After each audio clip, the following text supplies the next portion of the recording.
மதிப்பிற்குரிய ஆசிரியர்களே, மாணவ செல்வங்களே, பொதுமக்களே அனைவருக்கும் வணக்கம். இன்று நாங்கள் இங்கு கூடியிருப்பது ஒரு மரத்திற்காக அல்ல, நம் எதிர்காலத்திற்காக. நமது ஊர், ஏரி, குளம், கண்மாய், குட்டை ஓரங்களில் அரிய வகை மரங்களும் செடி கொடிகளும் வளர்ந்து வருகிறது. இந்த மரங்கள் சாதாரணமானதல்ல. நீர்மருது நிலத்தை நெடுநீரை தேக்கி வைக்கும். வேப்பமரம் காற்றை சுத்தப்படுத்தும். பனையும் ஈச்சமும் வறட்சியிலும் வளர்ந்து உணவு தரும். மேலும் மரங்கள் செடி கொடிகள் பல்லுயிர் வாழ்வதற்காக ஒரு சிறு காடாக இருந்து வருகிறது. ஆனால் வேதனை என்னவென்றால், ஒரு வாரத்திற்கு முன்பு நமது பெரியேரிக்கரையில் ஒரு பனைமரம் தீப்பிடித்து எரிந்ததை அனைவரும் பார்த்தோம்.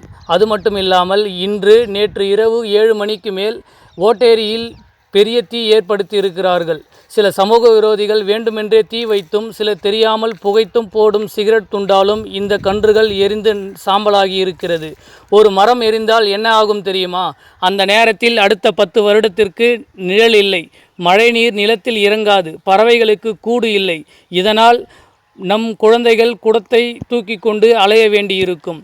100 மரம் நடுவது பெரிதல்ல, ஒரு மரத்தை காப்பாற்றுவதுதான் மிகவும் பெரிது. அதனால்தான் நம் மாணவர்கள் இந்த விழிப்புணர்வு பேரணியை இன்று தொடர்ந்திருக்கிறார்கள். இன்றைய மாணவர்களாகிய நாங்கள் நாளை வறட்சியாலும் பஞ்சத்தாலும் அதிகரித்து வரும் வெப்பத்தாலும் பாதிக்கப்படாமல் இருக்க வேண்டும். அதற்கு மழைநீர் அவசியம். மழைநீர் பூமிக்குள் செல்ல வேண்டும். அதற்கு நிழல் அவசியம். நிழல் தேவை என்றால் மரங்கள் அங்கு மிகவும் அவசியம். அதற்காக நாம் என்ன செய்ய வேண்டும்? உங்களிடம் வேண்டி கேட்டுக்கொள்கிறோம். யாராவது தீ வைத்தால் உடனே பெரியவர்கள், ஊர் நிர்வாகத்திடம் எடுத்து சொல்லுங்கள். ஏரிக்கரை காட்டுப்பகுதியில் சிகரெட் பிடித்து அப்படியே தூக்கி போடாதீர்கள். உங்களுக்கு சொந்தமான நிலத்தில் தேவையற்ற முள் புதர்கள் இருந்தால் அதை தீ வைத்து எரிக்காமல் ஜேசிபி அல்லது ஆட்களை கொண்டு அப்புறப்படுத்துங்கள். இன்று நாம் செய்யும் ஒரு சிறு செயல் நாளை ஒரு பேரு ஆபத்தை உண்டாக்கும் என்பதில் கவனமாக இருங்கள். மரம் என்பது, மரத்தை எரிப்பது நம் எதிர்காலத்தை எரிப்பதற்கு சமம். மரத்தையோ முள் புதர்களையோ காட்டையோ அழிப்பது ஒரு தேச துரோகம். ஆகவே மாணவர்களாகிய நாங்கள் மரம் வளர்ப்போம், மரத்தை காப்போம், ஏரிகளை காப்போம். தீ வைப்பது தவறு, அது ஒரு தேச துரோகம். பனையும் வேப்ப மரமும் எரிந்தால் நாளை உங்கள் வீட்டு குடம் காலியாக மாறிவிடும். மரங்கள் பாதுகாப்போம், மழை பெறுவோம். மரங்களை எரிப்போம், பஞ்சமடைவோம். மரங்கள் இருக்கும் பகுதியில் தீ வைத்தால் மாவட்ட ஆட்சியருக்கு ஆன்லைன் மூலமாக தகவல் தெரிவித்து தக்க நடவடிக்கை எடுக்கப்படும். தீ வைப்பவர்களை கண்டால் ரகசியமாக உடனே தகவல் தெரிவியுங்கள். அதற்கு உண்டான தண்டனை அவர்கள் அடைவார்கள். நமது ஏரியில் சில வைத்த தீயினால் கிட்டத்தட்ட 500க்கும் அதிகமான வேப்ப மரக்கன்றுகளும் பனை மரங்களும் இன்று எரிந்து சாம்பலாகி இருக்கிறது. சந்தேகம் இருந்தால் நீங்கள் சென்று பார்வையிட்டு பாருங்கள். காலம் காலமாக நாம் வணங்கி வந்த ஒரு வேப்ப மரம் கன்னியம்மன் அருகில் வீற்றிருக்கிறாள். அந்த வேப்ப மரம் இந்த தீயினால் தற்பொழுது கருகிய நிலையில் உள்ளது. வேப்ப மரம் எரிந்தால் அதை எரித்தவர்களுடைய வம்சம் தழைக்குமா என்பது ஒரு கேள்விக்குறிதான். அவர்களுடைய வம்சம் தழைப்பது மட்டுமல்ல, இங்கு இருக்கக்கூடிய அனைவரினுடைய சந்ததிகளினுடைய வருங்காலமும் ஒரு கேள்விக்குறியாக மாறிவிடும். மரத்தை எரிப்பதை சாதாரணமாக நினைக்காதீர்கள். பொது இடங்களில் இருக்கக்கூடிய மரங்களை யாரும் வெட்டாதீர்கள். எந்த ஒரு காரணத்திற்காகவும் அது உங்களுடைய சொத்து அல்ல, அது பொது சொத்து. பொது சொத்து என்றால் காற்று, நிலம், நீர், நெருப்பு எப்படி அனைவருக்கும் சமமோ அதுபோன்றுதான் பொது இடத்தில் இருக்கக்கூடிய மரங்களும். அவற்றை வெட்டுவதற்கு யாருக்கும் உரிமையும் கிடையாது. அது ஒரு பெரிய தேச துரோகத்திற்கு சமம்.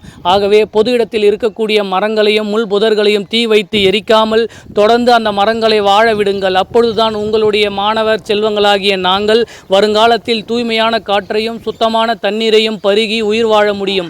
இல்லை என்றால் உங்கள் சந்ததியினருக்கு நீங்கள் இப்பொழுதே கொல்லி வைப்பதற்கு சமம். இனிமேல் அப்படி தீ வைக்காமல் எங்களை பாதுகாத்திடும் நடவடிக்கையில் இருங்கள். மரம் வளர்ப்போம், மழை பெறுவோம். மரத்தை எரித்தால் பஞ்சமடைவோம். பனையே எங்கள் துணை.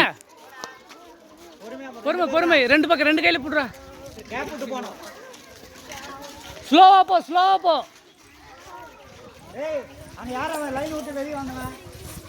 மெதுவா போங்க.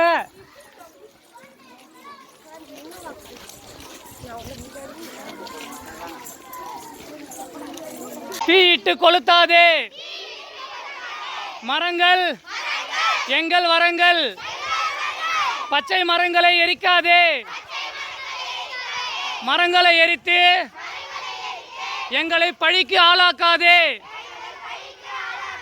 மரங்கள் எங்கள் வரங்கள்.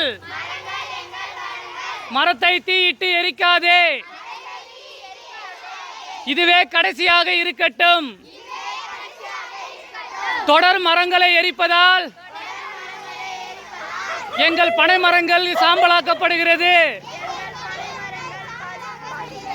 எங்கள் வாய்க்கு வரும் உணவை தட்டி பறிக்காதே. வெட்டாதே வெட்டாதே மரங்கள்